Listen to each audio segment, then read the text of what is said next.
ছবি আঁকা অন্তরেতে ছায়া, লাভ নাই জানি তবু ভাবি কি পাগল মায়া।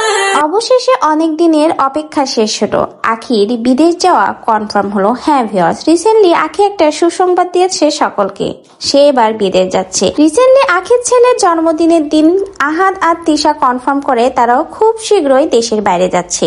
এটা শোনার পর আখি আর চুপ থাকতে পারেনি, সেও একদম পাসপোর্ট রেডি করে নিয়ে এসে সকলের সামনে দেখিয়ে দিল তার বিদেশ যাওয়া একদম কনফার্ম।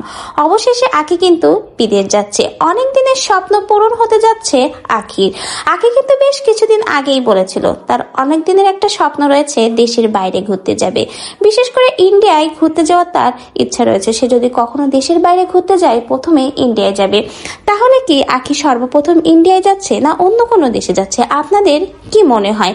আর এখানে আখি কিন্তু একা যাচ্ছে না, কারণ এখানে আখির হাতে রয়েছে দুইটা পাসপোর্ট, তাহলে বোঝাই যাচ্ছে আখির সঙ্গে আরো একজন যাচ্ছে।